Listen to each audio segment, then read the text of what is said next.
Você acha que a sua ansiedade é uma doença? Ou talvez a sua tristeza é depressão? Essa é uma pergunta que é muito comum de ser feita e que muitas vezes as pessoas confundem o normal com a doença. Então, eu vou no vídeo de hoje falar um pouco sobre essas duas situações e explicar melhor como que nós agimos diante de cada uma delas.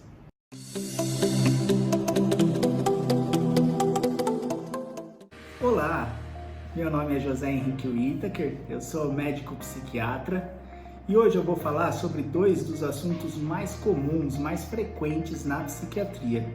Vou falar sobre depressão e ansiedade. Eu vou iniciar falando sobre a depressão, que é uma das doenças mais comuns, mais frequentes de nós vermos no consultório, e é uma situação que nós precisamos de uma associação de sintomas para que a gente comece a pensar, num quadro de depressão. Dentre os sintomas são obrigatórios, é obrigatório que a gente tenha pelo menos um de dois sintomas, que a gente chama de critérios maiores. Quais são esses sintomas? Tristeza ou anedonia. Eu vou falar o que é a anedonia. A tristeza é bem simples, É o fato de você se sentir triste, estar mais para baixo, desmotivado, não ter ali tanta vontade de fazer as coisas, ficar mais cabisbaixo. E a anedonia é uma perda de prazer pelas atividades que antes te davam prazer em fazer.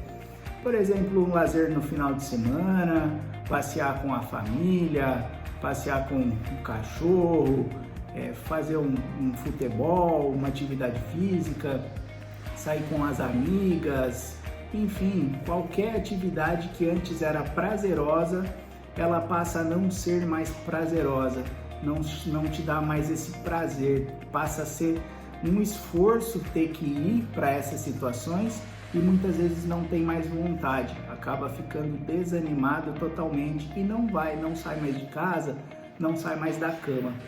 Então, pelo menos uma dessas duas situações, a tristeza e a perda de prazer, são obrigatórias. E muitas vezes as duas podem estar presentes, nada impede. Além disso, nós temos que ter um conjunto de pelo menos outros 4 sintomas, dentre alguns que eu vou falar. A gente pode perceber uma alteração do sono, seja uma insônia ou uma sonolência excessiva, tanto para mais como para menos. A gente pode ter alteração do apetite, também para mais ou para menos. São normais que apareçam crises de choro, que muitas vezes nem se sabe o motivo, O paciente chora por qualquer razão, ou vai falar sobre algo que está angustiado, ou quando alguém pergunta o que está acontecendo, logo de começar a falar, já vem essas crises de choro, isso é muito frequente. Nós temos alteração na libido, que é o interesse sexual, tem uma diminuição da libido, o paciente já não está bem, então naturalmente ele não vai ter esse interesse, na parte sexual. Podemos ter com frequência alterações de memória, concentração, então é aquela pessoa que até então trabalhava super bem e aí começa a não produzir a mesma coisa. O que antes fazia em meia hora, 1 hora, começa a demorar o dia todo, muitas vezes nem consegue terminar o assunto. Então, todos esses fatores influenciam para a gente pensar num diagnóstico de depressão. Nós temos também a baixa autoestima, então os homens param de cortar o cabelo, não fazem mais a barba. As mulheres que muitas vezes não saem de casa sem passar um batom, um rímel, um lápis no olho, de repente começam a não se preocupar mais com essa parte, não se cuidam mais, não saem de casa com o cabelo todo revirado, muitas vezes com a roupa amassada, isso valendo tanto para homem como para mulher. Nós vemos com frequência um sentimento de menos-valia, como nós chamamos, né? Que é aquela pessoa que passa a não se sentir mais importante. Ela parece ser um peso na terra, parece ser um estorvo na vida das pessoas, incapaz de fazer qualquer coisa, inútil, né? Aquela pessoa que não consegue mais se sentir importante para nada, nem para ela mesma. Temos muitas vezes o pensamento de morte, né? Que é comum de aparecer na depressão. É um pensamento diferente do pensamento de suicídio. Por sinal, o suicídio é um tema que vai ser abordado, então fiquem atentos aí nos vídeos que serão postados, porque com certeza eu vou falar sobre o suicídio, que é um assunto muito frequente, que existe um estigma muito grande e que não se tem muitas informações. Então o pensamento de morte, aquela pessoa que está triste, está desanimada, ela se sente um peso, já não tem vontade de fazer nada, o sono não está legal, o apetite não está legal, baixa autoestima, é natural que o pensamento dela seja de que se ela morrer é a melhor solução. Mas nem sempre isso é assim, né? Nós temos que intervir nessas situações e trazer uma melhora do paciente. Quando nós temos essa associação de sintomas, não todos esses, mas o conjunto de sintomas, isso é feito através de uma consulta, então é sempre importante procurar um especialista da sua confiança para fazer esse acompanhamento, para eventualmente fazer o diagnóstico. Quando nós temos esse conjunto de sintomas, nós fechamos um diagnóstico de depressão, que pode ser um quadro leve, pode ser um quadro moderado, pode ser um quadro grave, às vezes até um quadro mais grave ainda, com sintomas psicóticos associados, mas será feito o tratamento. Nos quadros leves, muitas vezes só com psicoterapia, né? Acompanhamento de psicólogo, psicóloga, ajuda muito nessas situações. Nos quadros de moderado para grave, aí nós associamos com o tratamento medicamentoso, que é um ponto que muitas pessoas relutam, né, em buscar ajuda, porque fica aquela ideia de que eu comecei a tomar o remédio, nunca mais eu vou parar.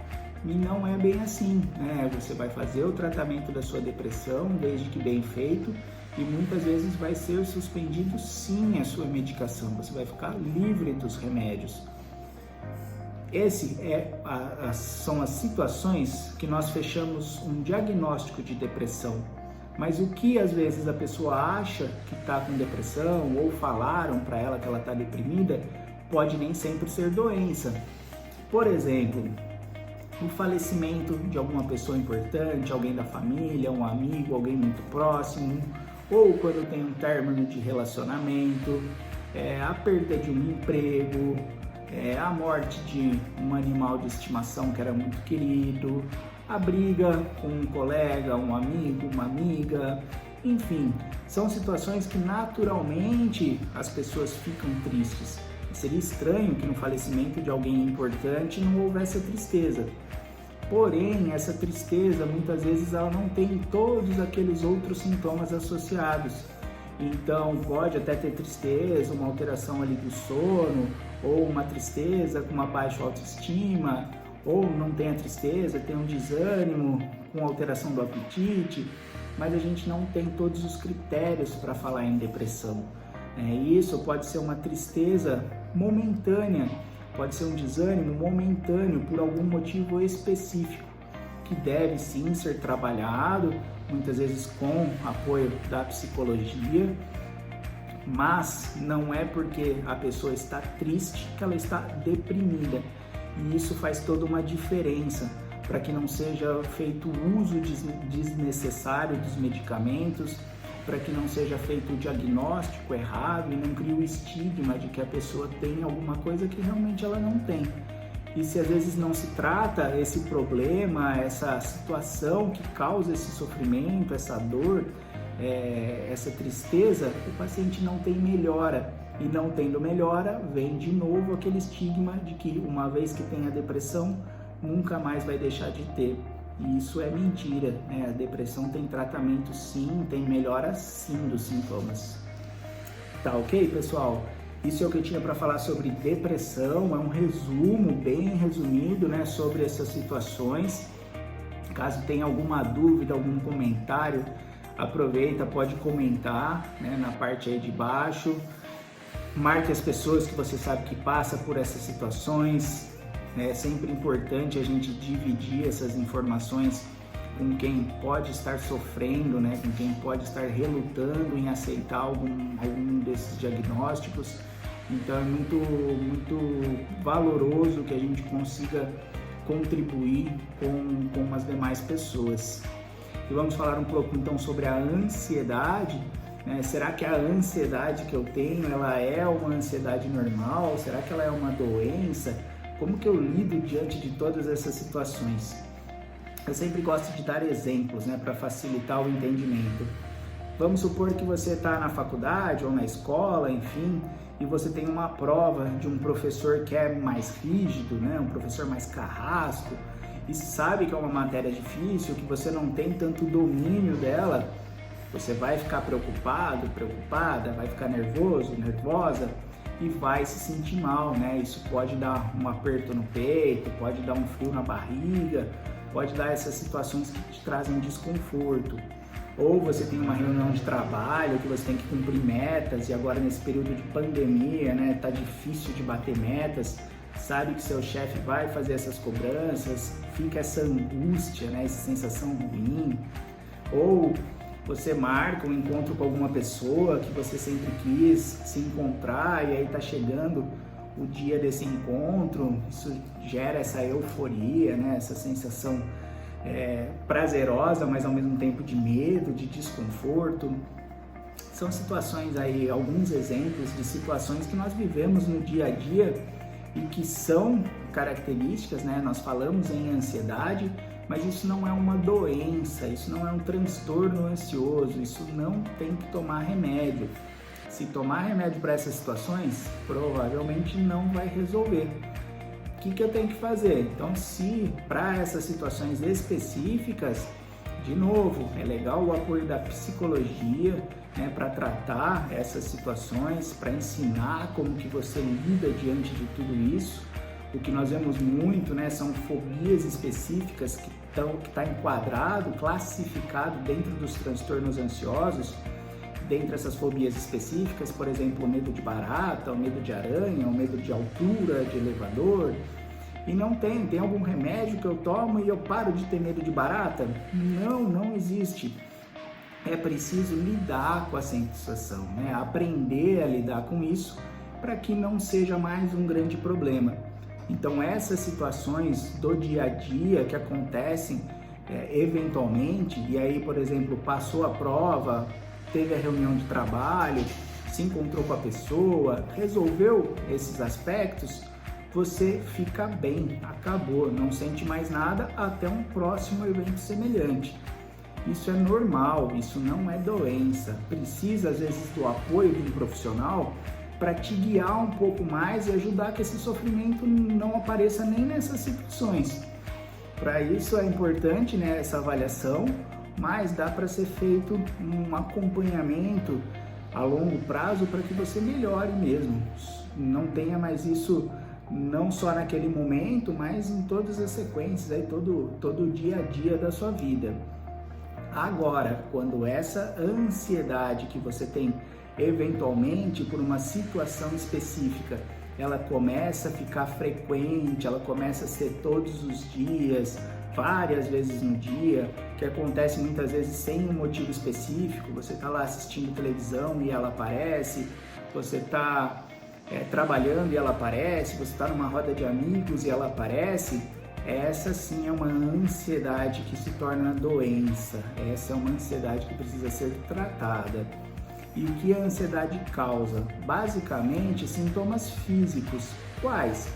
Palpitações, né? Aquela sensação de que o coração está batendo forte, está batendo acelerado, dor abdominal, né? Dor no estômago, aquela azia, aquela queimação.